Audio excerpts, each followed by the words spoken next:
Eesti Rahvaluule arhiiv on kartoteegi poolest rikas, need alustati eri teemadel pärast 1927. aastat, kui juba saadi nii kaugele, et hakata seda materjali kõike liigitama ja osa oli varem tehtud, aga siis läks lahti mitmete teemadega tegelemine.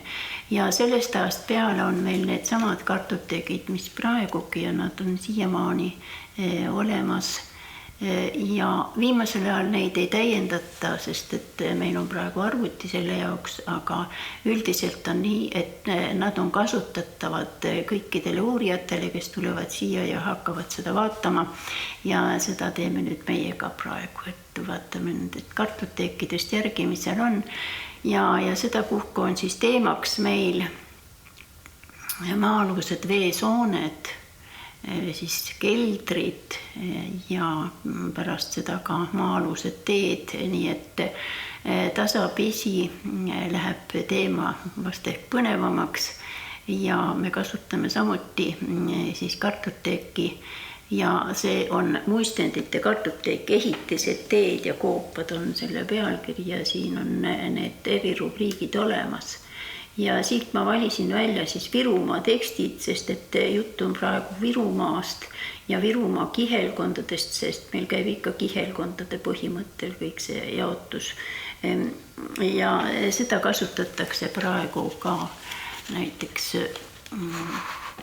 murdeteadlased kasutavad, ka bioloogid kasutavad, arheoloogid isegi kasutavad, nii et kihelkonnad on meil ikkagi au sees hoolimata haldusreformidest, mis jälle tulevad ja jälle lähevad. Aga sedapuhku siis need maa-alused veesooned, nende kohta ei ole Virumaal kes teab, kui palju neid lugusid, sellepärast et Virumaa on oma olemuselt väga kahetine. Üks on Pandivere kõrgustik ja Pandivere kõrgustiku ümbrus. Seal on need karstinähtused ja maa on hulga kõrgem. Põllud on hea viljakusega ja teine osa on siis rabad ja sood ja alutaguse. Nii et kusagilt sealt Virumaa roelast edasi ida poole on siis kõik ikka niisugune madalam ja soisem ja rabasem, nii et sealt me ei saa otsida neid suuri maa-aluseid keldrid ega maa-aluseid teid ega isegi veesooni, sest nad on üldiselt märgalad. Nii et niisugune on Virumaa oma olemuselt. Ja nüüd mul on siin kaardi peal nad kõik olemas.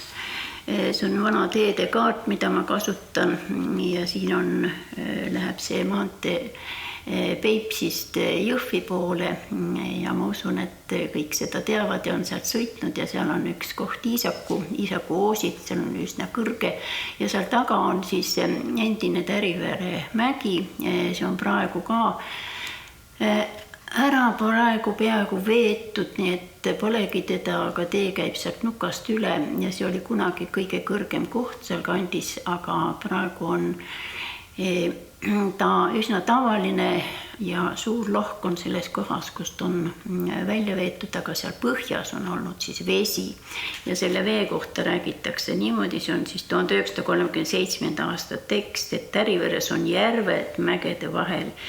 Enne vanasti kukkunud künniärjad ühel pool mäge järve ja teiselt poolt tulnud välja ja mägi ujunud vee peal, järv olnud mäe alt ühes. Et see on huvitav, et see peab olema nii suur järv, et mägi on lausa järve peal.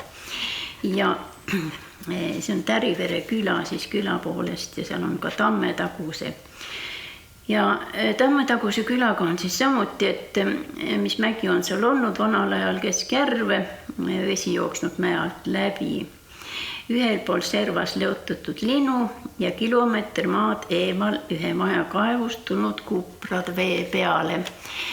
See ei ole nüüd ainult Virumaal niimoodi, et niisugused asjad juhtuvad, sest et on ka kurikas, näiteks pesukurikas, üks niisugune, mida leitakse, naised pesevad pesu kuskil veekogu ääres ja kurikas läheb vette ja kaobki ära ja veeneel tõmbab ta alla ja pärast siis leitakse tükk maad eemal, muidu ei teakski.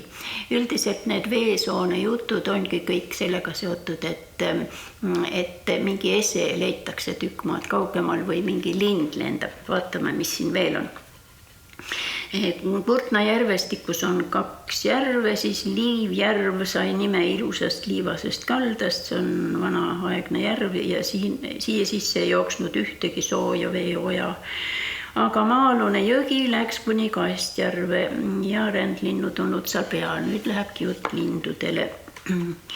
Aga veel Kalina kuristikust, see on siis mäetaguselt Loode poole ja seal on olnud siis nii, et on olnud lambad ja lausa vaieldi minuga, kui ma ükskord küsisin, et ei olnud härg ja härjäik ei tulnud välja, vaid lammas oli ja lambanahk tuli välja kuskilt jälle kaugemalt. See on Kalina kuristik, need jällegi on niisugune kurisu koht ja niisugune nähtus seal, et vesi tõmbab alla ja praegu me teame palju kohti selliseid, kus kevadel on vesi ja pärast enam ei ole. Näiteks üks tuntud on juba Kadrina poole Assamalla luht, kus oli, me oleme seda Kalevipõja juttudest lugenud, et oli vanasti Kalevipõja hobuse nahk, kui hundid hobuse maha murdsid ja seal kasvab tegelikult peal eriline taim, see on niisugune oblikas,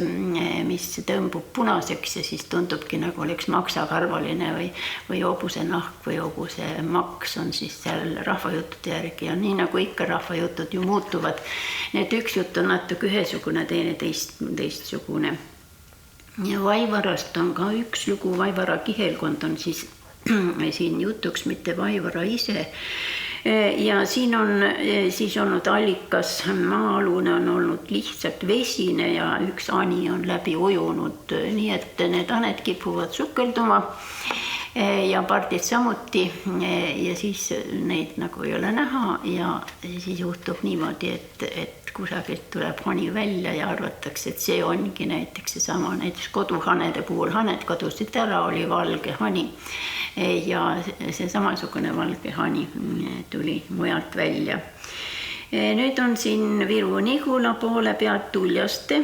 Uljaste on jälle hästi tuttav koht, Uljaste järv oma muistenditega ja seal on siis kuristiku neelu nime saamise lugu. Kirjutatud on ta 1939. aastal, sellel ajal, kui 1938-39 oli üle-eestiline muistendite kogumise buum ja aktsioon koolide kaudu ja kooliõpilased panid siis ise kirja. Virumaa omad olid samuti tublid ja õpetajad saatsid need haridusministeeriumile ja sealt tulid nad kõik Eesti Rahvaluule arhiivi ja tänu sellele saame siis tänapäeval neid lugeda. Aga siin on kirjutatud siis 39. aastal, et 70-80 aastat tagasi ajas Leerimetsa allikas vett üles ja see mõjus Uljastjärvele ka. Ja küla oli kogu aeg vee võimuses ja seal külas on olnud, on praegugi tiik, kas praegu enam on, seda ei tea, aga see praegu käib 1939. aasta kohta. Naised käisid seal pesu pesemas. Ja üks eit unustas pesukurika tiigi äärde, mida ta hiljem enam ei leidnud. Ta aga ei märganud, et vesi oli tiigist vähenenud ja märgati auku, kust vesi alla voolas ja nädala pärast leiti kurikas umbes 1 kilomeetri kaugusest allikast ja siis arutati, et kuidas ta ikka alla läks ja et seal peab ikka olema neelukoht ja hakati siis kutsuma teda kurika või kuristiku neeluks, nagu oleks siis selle alla neelanud lausa. Siis Malla mõisa lähedalt Kunda Malla öeldakse sellepärast, et on 2 mõisa, teine on päris Kunda mõis, kus elas see tsemendi vabrikute või tehaste organiseerija ja Malla on seal samas lähedal. Ja seal on Villavere, Villaveres on olnud siis vana järv ja sealt tuli maa alla läbi hani ja üks kurikas, nii et mõlemad kohe asitõendid ja see on rohkem kui 2 versta on seda maad siis vahet. Verst on kilomeetrist natuke suurem, need ikka hästi pikk vahe on. Ja kui nüüd vaadata seda motiivide levikut, siis nüüd ongi enamus on põhja siin Pandivere ümbruses ja me teame, et Pandivere kõrgustik on seega praegu looduskaitseliselt kõige olulisem paik, sest et seal on see paepraod ja vee liikumine on hoopis teine ja see reostusoht ja reostuskoormus on väga suur, nii et see on ikkagi juba möödunud sajandi teisel poolel oli see aktuaalne küsimus, et see põllumajandus rikub seal ära. Ja nüüd Tudust edasi on see siia Narva jõe poole, kui siit kaarti pealt vaadata, on kõik niisugune sellest vaba, aga Pandivere kõrgustikul on juba hakkab neid niisugune maa-alune elu hakkab muistendites kajastuma. Kurangu Metsavahi talu juures, seda mina ei oska öelda, kus on Kurangu Metsavahi talu koht ja mis sellest Metsavahist ja tema kohast on saanud, aga see on Väike-Maarja kihelkonnast kirjutatud ja Mattias Johan Eisenile saadetud, kes organiseeris rahvaluule kogumist. Ja need kaardid on niisuguste õhukeste lehtede peal, sest et neid kopeeriti siis juba ammu, aga üliõpilaste tööna, enne kui nad siia Kirjandusmuuseumi rahvaluule arhiivid deponeeriti, aga need on siin alles ja nad on niisugused eriformaadiga liipikud. Seal on niisugune imelik allik olnud. Mäe seest jookseb välja ja seisab muinasjutu järele Porkuni järvega ühenduses. Ja Porkunis on lastud Luikjärve ja see tulnud Kurangu allikas välja.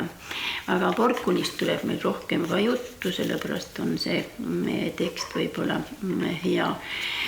Sest et Porkuni järv on Väike-Maarja kihelkonnas ja seal on järv ära rännanud, seal on paekivi ala.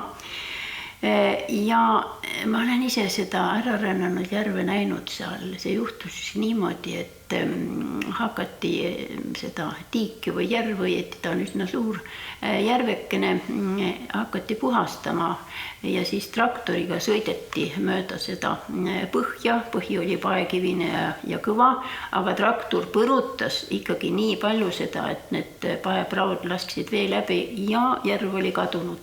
See oli väga huvitav vaatepilt, me vaatasime koos ühe geoloogiga seda ja traktori jäljed olid seal järve põhjal, siis kuidas ta vabalt liikus mööda põhja ja järv sai muidugi põhjatult niimoodi tühjaks, aga ja mis neist kaladest sai, ma ei tea, aga praegu on Porkuni järv jälle tagasi ja niisugust asja rahvamuistendites ei juhtu, kui ikkagi rändab ära, siis see jääbki ära ja on kuskil teises kohas. Aga Porkuni järvega on teisiti. See on siis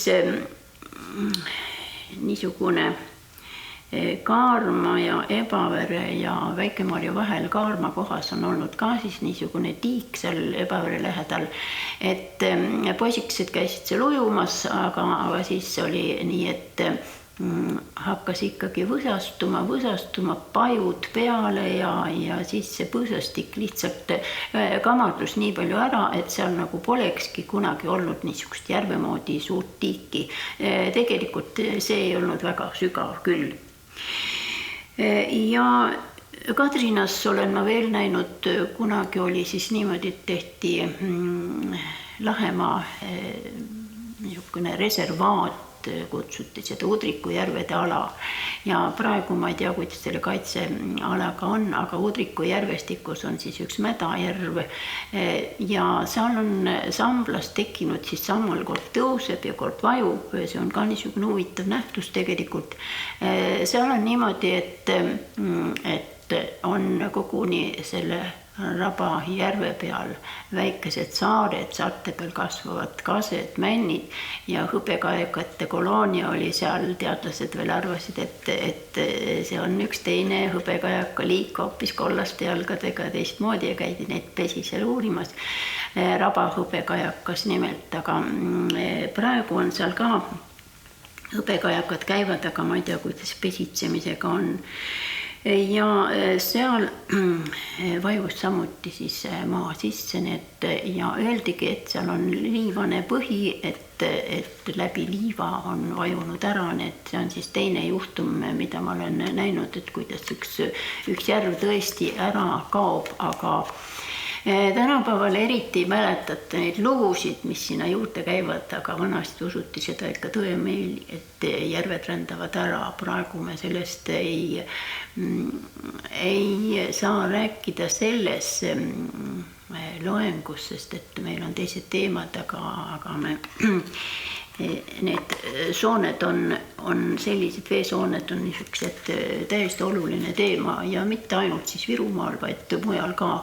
Aga just sellisel nagu Pandivere kõrgustik, sellisel pinnasel on niisugused jutud altid tekkima, nii et siin ei saa rääkida, et see oleks mingi kultuurisuhe või kuskilt kultuurilaen teistest kultuuridest, vaid see maastik ise tingib need lood ja sugereerib need mõtted ja siin ei olegi vaja tingimata laenata, aga muidugi kui juba üks räägib teisele ja terve põlvkond kannab seda lugu, siis kantakse seda edasi niikaua kui vähegi usutakse, aga kui enam ei usuta seda, siis on ta lihtsalt üks ilus lugu, kui me läheme sinna Uljaste järve juurde ja mõtleme, et kuidas see kõik oli kunagi. Ja seal on ka ära rännanud järve, näiteks Mustjärve üle Kehala läks ja mitmest eri kohast. Need annavad kõik meile nagu lisa meie kodukoha kohta. Nüüd on veel Porkunist. Porkunist tuleb meil veel juttu. Porkuni partid on olnud Kiltsis. Nii. Kord näinud partit, et üks värav oli lahti ja part läks oma poegadega väravast ja tuli Kiltsist välja. Rahva imestus oli suur, kui leidsid maalt käigust partid poegadega. Nii, kui mõtelda, et kuidas see siis juhtuda sai, et ilmselt see ikka sama part ei olnud. Aga kui tahate, siis uskuge, sest et ega sealt Väike-Maarjast, kui hakata nüüd sõitma või Kilsist Väike-Maarja enne sealt Porkunisse, sealt ei olegi teab kui palju mööda minna Väike-Maarjast läbi ja siis keerab tee juba Porkunisse. Nii et niisugused lood siis. Need on 1930 on meie oma töötaja Rudolf Põldmäe kirjutanud üles Viru-Nigulast ühe loo. Muide, nii Rudolf Põldmäe kui Richard Viidalepp läksid nimelt koguma erinevates Eesti paikades selliseid kohti, mille kohta oli lugusid liiga vähe, eriti usundi alal. Ja siin on üks tema kirjutatud, siis 1929-30 olid need aastad. Padalinnamäel, jälle tuttav koht Suure tee ääres, Padamändi võib-olla teate, olete mööda sõitnud, siis üks naine oli karjas, istus mätta peal, jäi magama, ühe korraga üks tuleb, tõstab ta eemale, et siin ei tohi magada. Ärkas üles, leidis, et oli teises kohas ja seal on vanaaegsed asjad, keldrid ja kõik. Nii, selle jutu lõpus on kirjutatud tekst, võrdub OR, see tähendab võrdub originaaliga, tähendab see jutt on meie arhiivis, arhiivi peidikutes täpselt samasugune sõna-sõnalt kirjutatud, ega need väga pikki jutte ikka kartutigi kaarti peale ei kirjuta ja mõnikord kasutatakse küll kahte kaarti. Ja see, et keegi magajat üles äratab, see on seoses haldjatega ja teiste üleloomuliku olenditega, kes ei lase magada ja inimene äkitselt ärkab ja tunneb, et midagi muutunud ja selles jutus hakkab juba siis üleloomulikku tulema. Nüüd Äntumuisa lähedal on olnud Ugurimäel Uguri loss, jällegi niisugune lugu, et mingisugust lossi seal ei saa olla olnud, sest siis teatakse sellest rohkem, aga millest on Ugurimägi oluline on see, et Ugurimäge on seletatud muistseks hiiepaigaks ja meie suured hiiesõbrad tänapäeval on pahased, et mispärast seda ikka on ära veetud, aga muidugi liiva ja kruusa oli vaja ka vanasti, mitte nagu ainult nüüd, et on vaja suuri raudtammisid ehitada ja mida kõike, et kas meil seda jätkub. Ja omal ajal on koguni olnud niimoodi, et leiti, et matuse paik on ja kuskilt tulevad mingid luud välja. siis vaikiti see maha, sest muidu ei saagi sealt enam kruusa või liiva kaevata, eriti kui on väga väärtuslik niisugune peeneteraline kruus.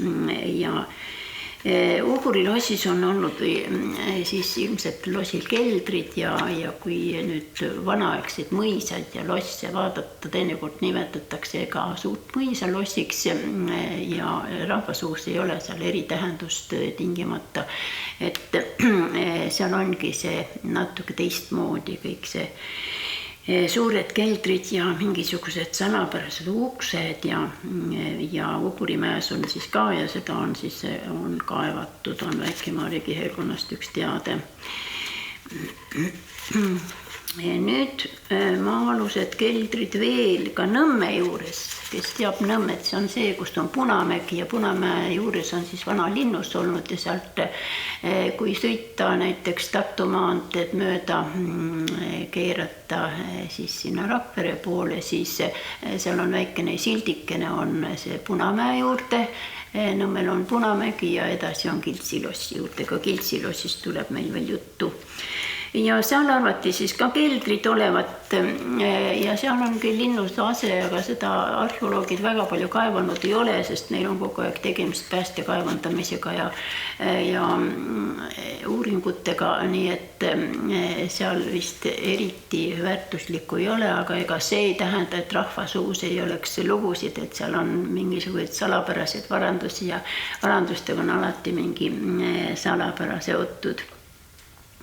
Üks vana kõrts on olnud Simuna ümbruses arvatud, et seal on ennemalt inimesi ära tapetud ja keldrisse pandud. Nüüd läheme keldrisse oma juttudega. Ja siis, kui nüüd igal keskööl keegi seal olnud ja elanud olnud seal kange mürin ja kolin ja vahest on ka oikamist ja aietamist kuulda. See on jälle 1939. aasta tekst, nende keldritega on enam-vähem 3 motiivi. Üks on see, et seal on vanad sõjariistad, siis teine on see, et sinna on inimesi vangi pandud karistuseks ja neid piinatud ja kolmas on see, et ega seal ikka peab midagi varandust ka olema. Nii, ja üks selliseid paiku on olnud siis Kiltsi loss ja Kiltsi mõis, kes on seal Kiltsi mõisa juures käinud, seal on niisugune hästi huvitav niisugune kaarjas müüriti sees ja vana põhi, vana see ehitise põhi ja selle peale siis uus tehtud, nii et sellest suht huvitav. Ja sinna on siis keldrisse orje müüritud isegi, et mitte müüritud, aga ilmselt siis kinni pandud. Ja siis on üks jutustanud, et tema vanaema on näinud kord õhtul valgeid naise kujusid seal tantsimas, aga keldrist kuulnud oigeid ja ohkeid, nii et niisugused kummalised hääled, mis sealt kostavad, neid siis tõlgitsetakse niimoodi, et need on need hinged, kes ei saa seal rahu. Ja selle põhjusega me võime seletada üsna mitmeid seal. Nii, nüüd läheb jutt Porkuni mõisaga, mitmed salakäigud ja on kaevatud seal maa seest tulnud rauduksed välja ja keldris olnud, ma ei nimetanudki, piiritust võib ka ikka keldris olla, ka niisugune ihatud asi, nii et 3 vaati piiritusega ja selle keldri järgi tulnud veel rauduksed. Ja siis oli nii, et juba mõisahärra sai teada, või lossihärra, et inimesed nuhivad seal ja siis keelati see asi ära, nii et rauduksed on tulnud veel välja Porkuni mõisa Männiku rehe juures Väike-Maarja tee kaldal. Porkunisse on sealt vist üle kilomeetri ikka Väike-Maarja tee pealt, kui see tee ikka täpselt sama koha peal on. See on olnud ka Eisenile saadetud teade. Nii, Porkuni vana lossi varemete vahel mänginud üks mees pilli, harmoonikut, korraga tulnud Porkuni jõe poolt 2 naisterahvast, hakanud tema mängimise järele tantsima. Ja naisterahvad olnud hästi ilusasti riides ja ükskord märganud mees, et tantsijatel olnud kitse sõrad all. Mees ehmatanud ära ja läinud jooksu, mees vaadanud tee peal tagasi, aga naisterahvad olnud kadunud. No see, et vaatad ja on ja äkitselt ei ole, see on tavaline muistendites, seda põnevam on, aga see, et on kitse jalad all, see tähendab seda, et siin on mingi seos saatanaga, vanakuradiga, see on rahvusvaheline motiiv, et üks tema tunnuseid on et sõrad all, teinekord võib juhtuda, aga et on kabjad all, aga ikkagi sõrad ka Eesti traditsioonis. Nii et niisuguseid nägemusi nähakse. Ja nüüd Porkuni varemetest veel, mõisa asemel olnud vanasti linn, mitte linnus, siis on siin öeldud, vaenlane lõhkunud aga linna ära ja sõja ajal peitnud elanikud oma varandused maa sisse, ühe müüri sees olevat veel praegu rahaauk ja korra lasknud üks Porkuni härra sealt müüri lõhkuma hakata, aga jõutud raudukseni ja kui see on avatud, käinud sealt vali tuulehoog välja. Härra lasknud kohe selle müüri ette teha. Üks mõisahärra võtnud sealt jälle ehituskive ja unes hoiatatud teda, et ta ei tohi neid kivisid ära viia, sest et vastaval korral loss lükatakse jõkke. Ja härra laski selle koha kinni müürida need niisugused, ütleme, ohtudega seotud jutud ja hirmutamise muistendid, mis võivad kõik juhtuda ja mis tegelikult siis juhtuvad ka, aga üldiselt ongi mõisahärrad need, kes ei luba sonkida lihtsurelikel neid maa-aluseid käike, sest et seal on suured varandused sees ja rauduksed on ees, vot niimoodi on nendega. Nüüd läheme edasi Simuna kihelkonda. Sallas hakkavad jälle mehed kaevama, leiavad maa-aluse keldri ja väga suur kelder ja raudukse saavad lahti ja tulevad asjad nähtavale, ühes nurgas on raudkangid, teises on püssid, mehed ei julge sisse minna, kutsuvad mõisahärra ja härra lööb ukse kinni ja keegi ei tohi sealt midagi võtta ja nüüd ongi niimoodi, et ikka see salapärane lugu, et keegi ei tea asukohta, aga et vaat need on praegugi seal, et seda rohkem põnevust tuleb.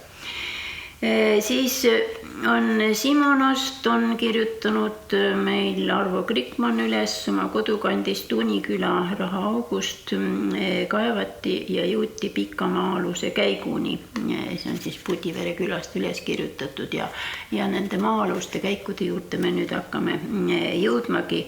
Salla laantes olevat üks maa-alune tee.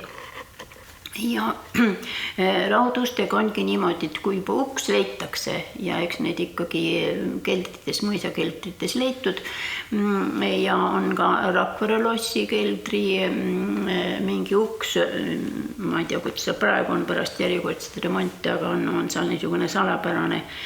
Ja siis on ikka veel see, et ka inimeste luid on leitud, kas nad on loomade või inimeste luud, see on ise asi, aga siis siia juurde jälle üleloomulik valvur, kes seda valvab ja selleks võib olla siis mingi inimese taoline hall vanamees, aga võib ka olla näiteks mingi loom, näiteks härg võib olla, näiteks koer võib olla, need on kõik nende peitleidude juures just koobastest, kes võivad seal siis välja tulla ja siis neid muidugi kardeti ka.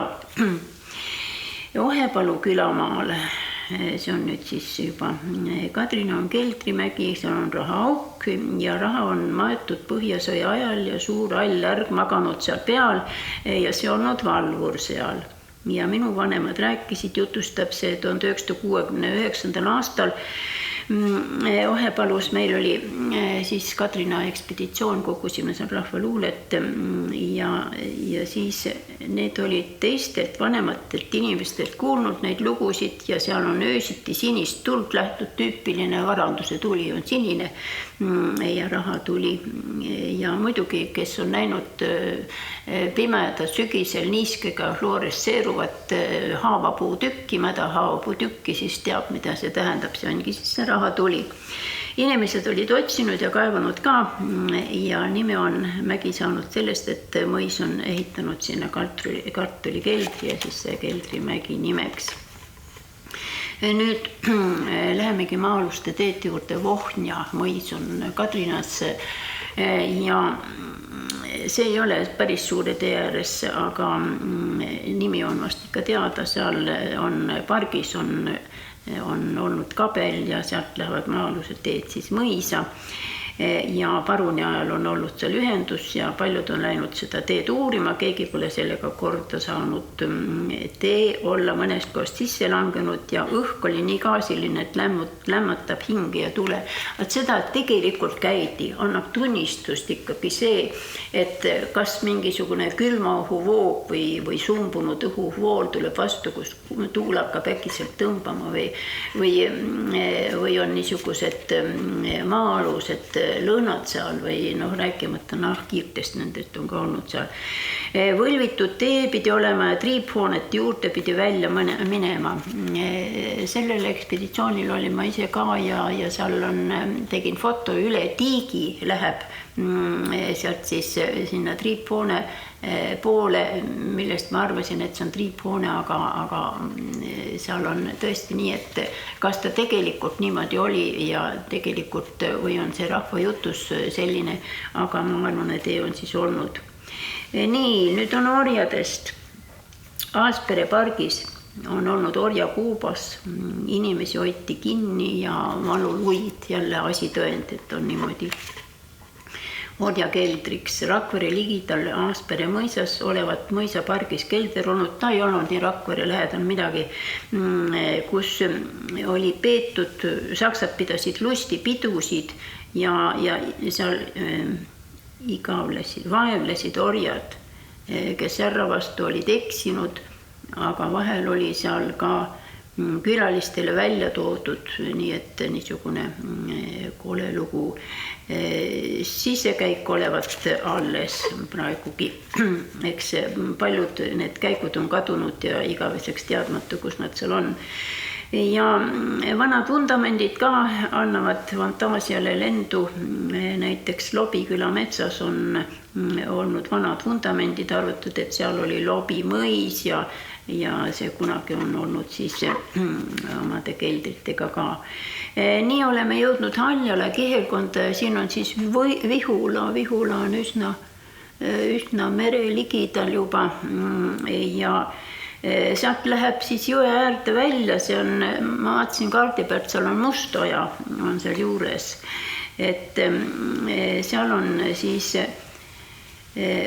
olnud viinad peidetud, mida vanasti vahetati Soomest ja laevavrakkidest on leitud ja siis eks öeldakse veel, et no mis inimestele näppu juhtus, seda ikka ära viidi, need viinad siis toimetati sinna kuskile.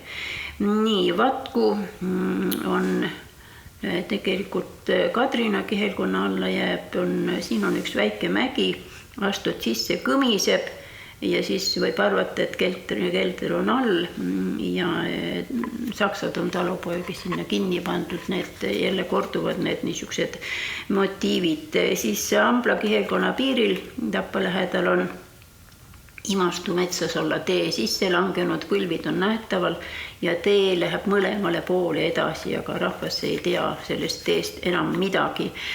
Nende teedega oli niimoodi, et ma märkisin, et kaarte peale nii, et suvalises suunas selle paiga kohta, et tee oli lihtsalt olemas, aga me ei saa seda praegu kaardi peale märkida. Näiteks kui Väike-Maarja Kitsi mõisast läheb Pao mõisa maa-alune tee, siis tõmbad lihtsalt otsejoone sealt läbi ja mul on ka näidatud seda tee kohta, et kui sealt lähed, siis tõesti kõmiseb maa-alune, aga kui me arvestame seda, et tõesti paealadel on nii, et teevad niisugused tühjad kohad, kust vesi alla valgub juba, siis võib seal tõesti kõmiseda ka, nii et asitõend olemas, et sealt seda Vaumõisa maa-alune tee läheb ja sellest on ikkagi üsna palju üleskirjutusi meil Rahvaluule arhiivis sellest maa-alusest teest ja üldiselt on niimoodi, et tekivad niisugused paigad, nagu ütleksime tõmbekeskused, mis nagu tõmbavad neid lugusid ligi ja mis seal loeb palju on see, et see on küllaltki vana hoone ja eeldus on see, et tal peab olema ka mingisugune vägevus taga või ütleme, et kas oli siis uhke loss või siis oli mingi kuulus mees seal omanik või muidugi mõisad käisid vanasti käest kätte, nii et kui vaadata see ilus raamat, Virumaa mõisade raamat, mis mul on siin, siis siin on loetud üles need mõisnike nimed, kes olid seal omanikud, neid ei ole üldse mitte vähe.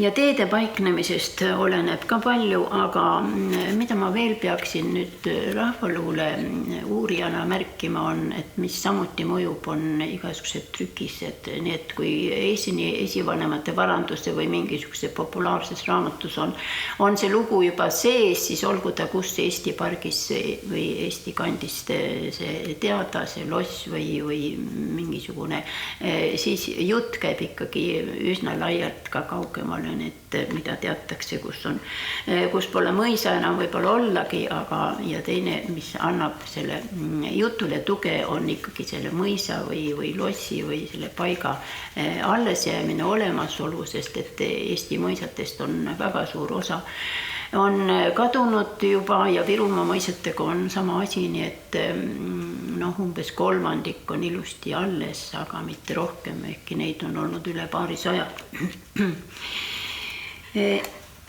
Nii, ja Kiltsi mõisast läheb siis Maa-alune teega Väike-Maarja kiriku õue ja huvitav, milleks seda vaja on. Öösel käisid rahvas salaja seda mööda kirikus. Ei tea siis, kas käisid või ei, vanad teed, mis siin veel on. Kiltsi lossi alt alata Maa-alune võlvitud tee, minna läbi Vao mõisa, Ebavere mäe, Kaarma, Lubjahju, Künka, Porkuni lossi alla, kus tee läheb edasi Rakvere lossi ja üks tee viib Vao mõisast Väike-Maarja kiriku juurde, see kordus nüüd uuesti. Need on selle kaarti peal ka, siis proovisin tõmmata otsejoone, see on küll tinglik, aga osa siin, kus on loetletud need kohad, sellest sai ilusti natuke sälgud sisse. Nüüd Porkunist, kes tahab otsida, kus see koht on, kus Maa-alune tee läheb, see on mõnisada sammu lõuna pool Porkunist.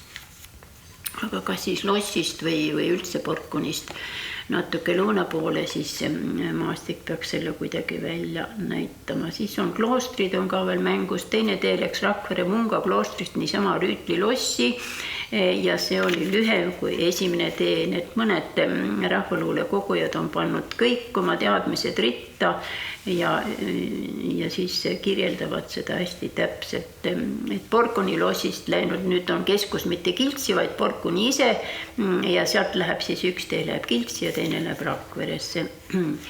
Ja nüüd tuleb ilus motiiv, mida on mujalt Eestis ka, see on see, et tulevad mingid võõrad härrad, sõidavad uhkelt kohale, küsivad karjapoiste või kellegi käest, et kus on see paik ja siis võtavad kaardid kaasa ja lähevad kaartidega vaatama.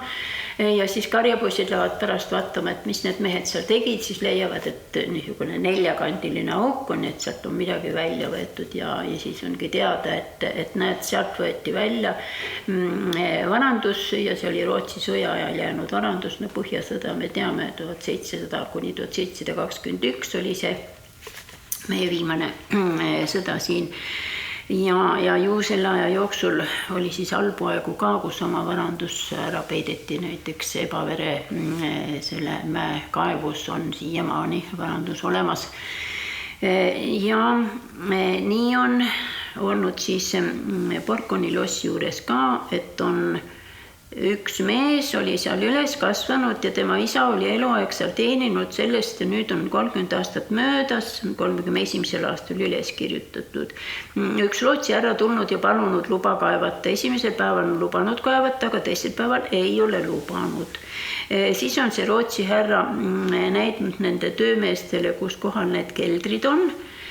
Ja ühel heal õhtul hakanud mehed kaevama seda kohta, mis mõisast natuke kaugel on ja tulnudki suur raud uks vastu, see on pikk lugu, rohkem kui ühe kaarti peal. Vana Rennekamp, see on siis mõisahärra nimi, saanud sellest teada, lasknud selle kinni panna. ja kivid veel taha ja mullaga veel ühe tasa teha. Ja teine koht on vana kindluse sees, seda oli hakanud üks mees lahti kaevama ja on saanud poolest saadik lahti kaevata. Seal on tulnud 2 raudust vastu, vaskpidemega, vaat kui detailselt. Aga see koht on arvata 100 sammu mõisast eemal. Ja vana Rennenkamp hommikul näinud ja hakanud järelpärima, kes on seda teinud. Aga see olnud võõravalla mees ja siis ajanud päeva pealt minema selle sealt ja seal on veel 3 keldrid, üks on hirmus kitsas, eest kiva täis, kui pikka teipaga saab katsutud, siis kobiseb uks vastu, teine on kõrgem selle ligi pääsenud poisid. Jah. Puud olid ees ja vihma sadas ja oli võimata läbi minna ja see esimene kilder, mis seal on Porkuni Ilumäes ja selle raudukse kaudu peab saama ka piinakeldrisse ja see seisab Ilumäe tapapoolses otsas, vaat kui täpselt. Ja see on uks kinni müüritud maaga ühe tasa ja suured puud kasvavad peal ja on arvata, et kõik piinariistad on seal alles ja kui seda luba saaks, siis need piinaasjad saaks Rakvere muuseumi, sest seal on ka muuseum, kus need on need kohad, mis nähtaval olid, need teadsid inimesed, aga teised kõik on Rootsi härra näidatud, Rootsi härra näitas siis. Nii et see üleskirjutaja on isegi arvestanud, et tore oleks, kui need asjad kätte saaks ja saaks muuseumi viia lausa. Nii, veel ümberkaudsest on veel andmeid ühe keldri kohta varandused maetud. Siin on nüüd ühendatud Toolse, Andja, Porkuni ja Kiltsi lossid maa-aluse käigu kaudu. Vau mõisa Ebavere-mägi olev Kiltsi lossiga maa-aluse tee läbi ühenduses. Ebavere-mäel on vana maalinna varemet tunda. Ma olen Ebavere-mäel palju käinud, aga seal ma mingisugust varemet küll ei tea olevat. Ja räägitakse mingisugusest rauduksest ja seal lähedal on Punamägi, mida kaevatud ka. Nii Punamäest on juba räägitud siin. Nüüd Ebavere-mägi on selline, mille kohta on jälle ilus trükis avaldatud jutt, et just jaani öösel läheb tema lahti ja siis läheb, seal on terve linn ja kauplused ja mees läheb kõnnib ja ostab sealt mingisuguse ilusa asja endale.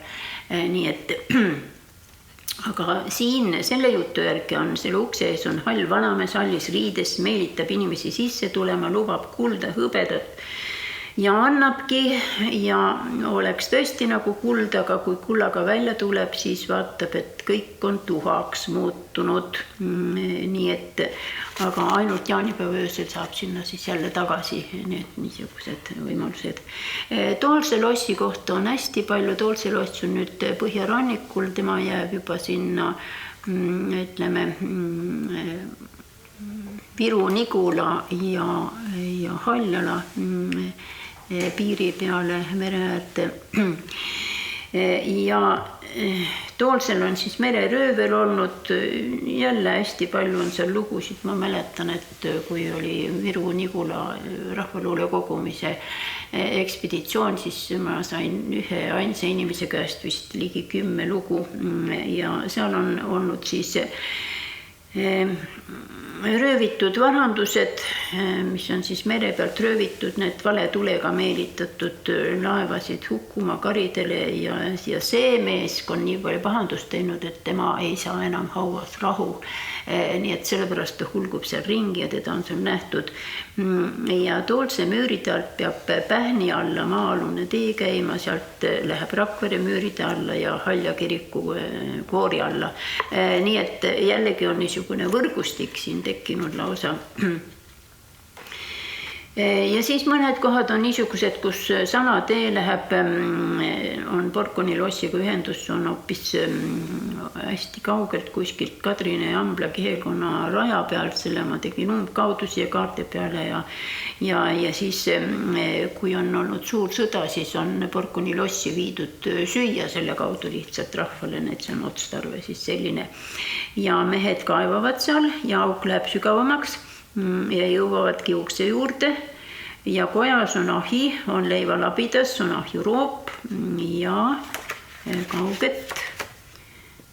kanget külma tuleb uksepragude vahelt ja mehed jätavad siis kaevamise järgi, matavad augu kinni ja seal on olnud siis suur rahakamber ja arvatud, et sõja ajal on varandus sinna maetud ja inimesed on saanud sõjas surma ja praegu ei tea keegi asukohta. Ja raudkividega on vooderdatud ka see, nii et niisugused üksikasjad on ja need käivad suust suusse, kusjuures ikka on niisugune lugu, et võib-olla seda saab sealt leida. Nüüd tee ääres on Haljala ja Rakvere vahel on see koht, on see Pahnimägi ilmselt ja seal on siis mees kündnud põldu ja ajanud hobusega võlvi välja. Nii nagu arheoloogidegi on igasugused rahaleiud on ikka niimoodi, et kündmisega tulevad ja mees rääkinud seda kodus ja poeg läks Haljalasse leeri, rääkis sellest teistele poistele, võtsid nõu, et teeme selle võlvi katki ja mõtlesid, et saame raha kätte ja varustasid endid kangidega, läksid võlvi katki tegema. Kerge vaevaga said põlvi puruks ja avanes auk ja vaatasid küünlatulega alla, oi see on pikk lugu. Nägid, et ei olegi sügav ja on lihtsalt maa-alune käik ja siis tehtud auk nii suureks, et sealt sisse said ronida ja viiekesti läksid küünaldega varustatud käiku sisse. Ja mindi ühele poole mõnikümmend sülda ja siis leiti, et see on sisse langenud ja siis tulid tagasi, hakati teisele poole siirduma. Käigu suund läks Rakvere poole ja said mõnisada sülda edasi. Läks võlvialune 2 osaks, peaaegu nagu kriminaalromaanis. Üks läks Rakvere poole, aga teine läks ranna poole. Poisid läksid veel hulk maad Rakvere suunas edasi, aga lõppu ei läinud tulevat.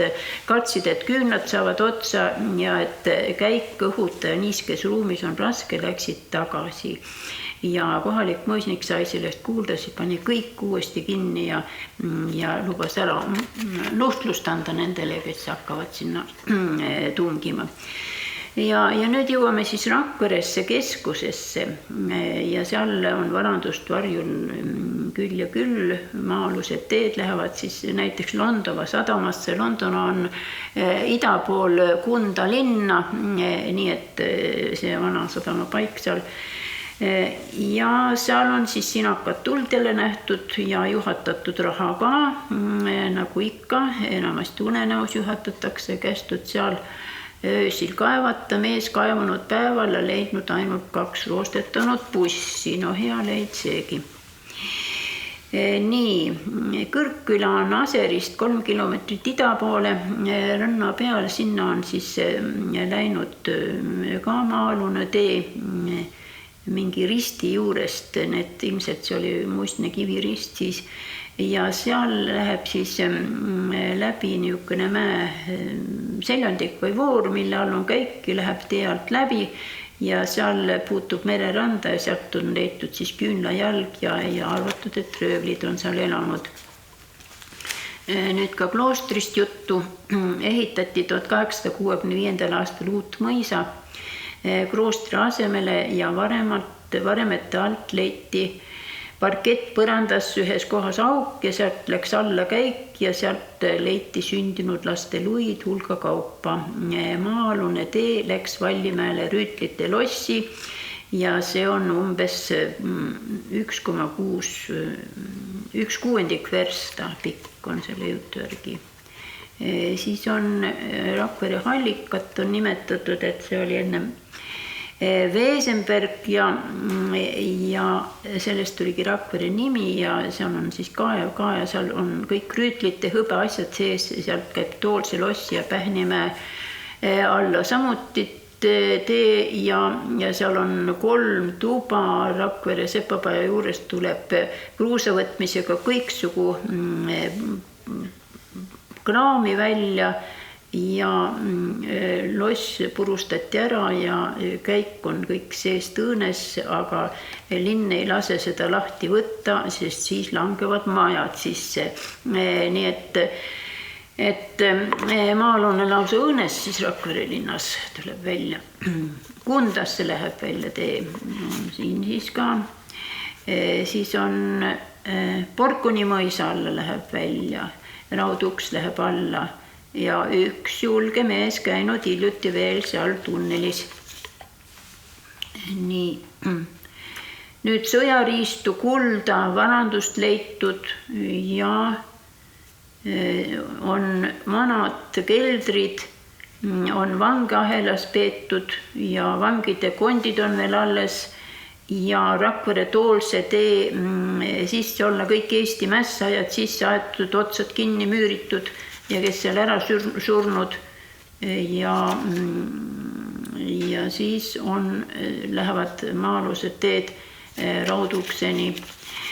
Haljalasse läheb üks tee, seda teed mööda on hiljuti käidud, mõnes kohas on umbe vajunud, kitsas on edasi pääseda, siis on üks mees siin nimetatud, kes poisikese põlves seda teed mööda Haljalas käinud ja on ka sõnumeid viidud siis mõisa sealt kaudu Rakverest, see on seesama tekst. Rakvere Eesti Panga maja juurest läinud maa-alune tee Rakvere kloostrisse ja teine läheb Toolse lossi. Nüüd jälle läheb Toolse lossi üks tee. Haljala kiriku tegemise ajal tehtud Toolse lossi müüride alt maa-alune tee Haljala kiriku koori alla. See on 1938 kirjutatud. Kukumäe kohalt käib otse kohe laevadega Rakvere peale. See on küll huvitav, kuidas vee all laevadega sõideti. Nii, ja Haljala kiriku koori all on Pähnimäe alla, sealt edasi Vinni mõisa alla veel. Ja nii need motiivid hakkavad korduma. Siis on Paistemäe peal Sagadi tuuleveski taga olevat maa sees kelder vanades kirjades seina peal üleval, et mis vanasti seal tehtud on. Nüüd üks Räbina vanamees läks ükskord jaanitulel Kuremäel. Nüüd lähme jälle Ida-Virumaale tagasi, selle teksti ma valisin välja. Et Kuremäe kloostri juures, selle kloostri mäe peal on siis nüüd on samuti keldriase ja seal olid ilusad keldriuksed ja kõik olid rauast ja natukese lahti, aga tema ei tohtinud üksi sisse minna. Teisel päeval võttis pojad kaasa, aga enam ei olnud midagi ega kedagi ei leidnud. Nüüd Järvemõisa, Valaste ja Kukruse piirid, see on nüüd jälle seal Põlevkivi kandis. Metsa sees on kas kelder või kaev ja Järveküla mehed on toonud sealt metsast tarbepuid, puu juurimisel tarvitatud kange ja kang kadunud ja läinudki maa alla. Nii et praegu on seal all kaevandused ja maa kaob ära, teinekord need kariloomad kukuvad sisse, aga nii on juhtunud enne ka. Nüüd on Mattias Johanneisen on ise kirja pannud ühe teksti, et Ediset läheb Jõhvi kirikuni. Edisse ja Jõhvi kirik, see on siis nüüd niimoodi, et Jõhvi kirik on jälle hästi vana ja siis selle kohta käib jutt.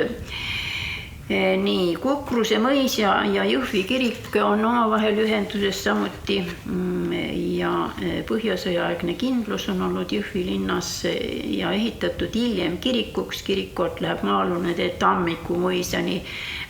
Tammiku on seal lähedal ja sõdurid viisid siis sõjateateid, seal on sügavad kindluse kraavid veel kahel pool kirikut ja seal on tõesti niisugused sügavad orud. Ja jälle, et leitud inimeste luid ja need on põhjasõjaaegsed ja nüüd jõuame siis Narva linna juurde veel lõpuks. Narva on nüüd nii vana paik ja nii suur läbikäigu see tee, et ei ole ime, et selle kohta on palju lugusid, aga nad kõik piirduvad ikkagi Narva linna endaga ja nende paikadega, mida seda väga hävitas. Vanade majade all on palju maa-aluseid käike, keldrid ja koopaid. Need on mõned peremehed kasutanud ka oma perekonnaliikmete vangikohtadena. Ühel Sutthofil olnud linnas mitu maja ehitused kavalate käikudega, keldritega ja siis on need Suurel tänaval ja kus nad kõik on olnud. Need, kes vana Narvat silma eest peavad, need võib-olla oskavad ütelda, kus midagi on. Üks koht oli kindlasti, mis on see Pähklimäe, sest me teame Pähklimäe kooli praegust, see on siis Narva linnast on loode poole kuskil seal servas olnud, et sealt läks siis üks maa-alune tee, jooksis sinna keskpaika kokku ja siis on jälle kaevud, kuhu on vange visanud ja teravad pulgad seal sees, et sinna on nad siis hukka saanud ja nüüd on siis Narva superintendendi maja nüüd kadunud ja uut maja ehitati siis 1825. See on hästi ammu, leidis siis insener maa-aluse tee sealt ja see viis lähemasse kirikusse. Et üldiselt on need Narva linna maa-alused teed on seotud kirikute ja niisuguste vanemate ehitistega ja muidugi ka ehituslikult niisugused huvitavamad paigad. Sügav koht, kuhu astmed alla viinud ja üks mees pidanud siis ükskord sinna sisse kukkuma, rahva jutu järgi jõe alt läbi läinud ja välja tulnud kusagil Juhkentali augu juures umbes esimese maja kohal, need küllaltki täpselt, aga mida me neist siis enne teame. Ja see Pähklamäe omal on suured varandused olnud ja siis on Pähklamäel, kui oli veel mõisa, siis olnud mäelt maa-alune käik mõisast kuni Narva linnani. Maa-alune käik on välja tulnud kuskil valli juures umbes katoliku kiriku kohal. Nii et seda saab siis heal juhul uurida. Peetri kirikust on siin juttu ka, et nendest kividest on vallikividest Peetri kirik ehitatud ja siis sellepärast ei leia ka sellel maa-aluse käigu kohta. Ja Narvast läheb siis tee Jaanilinna. Me kõik teame seda, et Jaanilinn on juba teisel pool Narva jõge. Nii et sinna läheb Narva jõe alt. Teine tekst on siis veel, et Pimeaiast, Narva väikesest Pimeaiast läheb maa-alune käik üle jõe umbes Peterburi tänaval kohal endise Veski läheduses. Aga siis on kasvanud üks suur puu seal ja puu läheduses on olnud see jauk on kinni pandud ja väravad on ära viidud Peetri muuseumi ja seda on siis selle loo jutustaja oma noores põlves veel näinud ja jutustanud on ta 1939. Ja nüüd oleme jõudnud juba lõpu ligidale ja lõpetuseks ma tahan veel Rakverest natuke rääkida, et siin on lossivaremetes ka olnud veinikelder. Ja niipea, kui mees sellest sõbrale on rääkinud, kui ta oli teada saanud, siis hakkasid ust kangutama ja enam lahti tulnud ja nüüd see mees, kes selle veinikeldri oli leidnud, sealt jäi ilma. Ja Rakvere lossi keldritesse on pandud muiste palju kulda. Ühed arvavad, et kuld on tündritest, teised, et lahtiselt.